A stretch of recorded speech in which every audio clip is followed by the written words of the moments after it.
Now, the Albanese government came to power promising lower electricity prices, lower inflation and higher wages. 1 year on, we have sky-high electricity prices and sky-high inflation and much lower real wages. Get used to it, because most of the policies of the Albanese government are inflationary, driving your cost of living up. The only tool being used to address inflation's wealth-sapping effect is the blunt instrument of the Reserve Bank's interest rate rises. And Australia's 3.3 million mortgage holders this week copped their 12th rise in 13 months.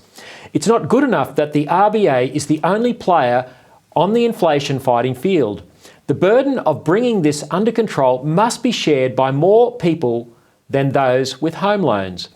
RBA Governor Philip Lowe has repeatedly warned that high immigration and lack of land supply and government spending were the other key inputs into the board's decision-making processes on interest rates. But the government takes no notice, and Treasurer Jim Chalmers is out of the blocks, shifting blame from the government to the RBA. The reality is that whether it's budget spending that's out of control, energy or housing policy, it is the Albanese government action, not the war in Ukraine, that is throwing petrol on the dumpster fire that is Australia's 7% inflation figure. Australia's cost of living crisis is entirely the creation of its political class, and it's from both sides. Labor is just making it worse, quicker. It will get the blame at the ballot box and risks being a one-term government.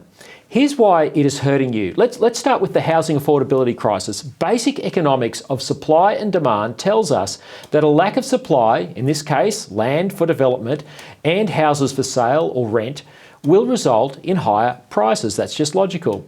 And of course they have.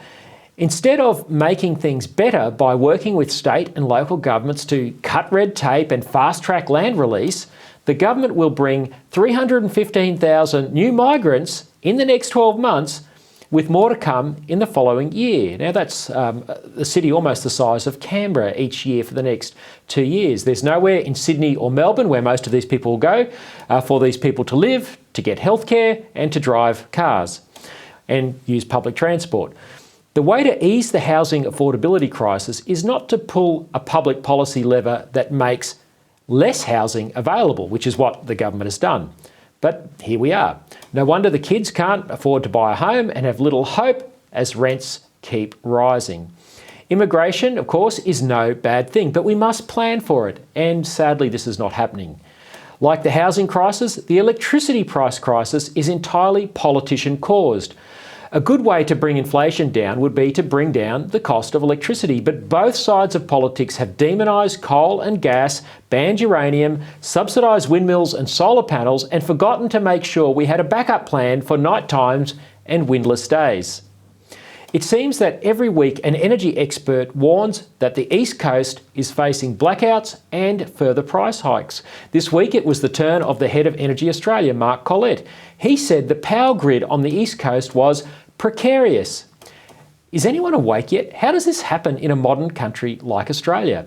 Over 20 years of Liberal and Labor government, we have squandered our competitive advantage as a resource-rich superpower for no environmental gain, but increasing economic pain as climate catastrophism has driven public policy.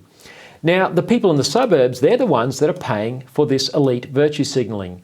There are many accelerants that can make a flame roar, and nothing feeds the inflation fire more than government handouts, as much as we all like free stuff. And the other thing fueling it, of course, is our $702 billion of government debt, and that's just federal government debt. Now, it's unfair to keep blaming the Reserve Bank for doing his part. This is Philip Lowe for doing his part with interest rates. Again, as I say, that's just one lever.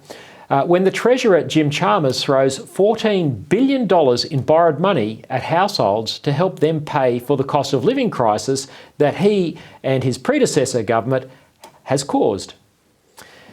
Now, a year into the Albanese government and spending remains unsustainable, and there are no serious attempts to tackle debt. The 2.4 million low-paid workers who won a 5.75% wage rise from the Fair Work Commission last Friday will have this increase and more gobbled up in higher rents, higher mortgages and higher electricity costs, and of course higher inflation.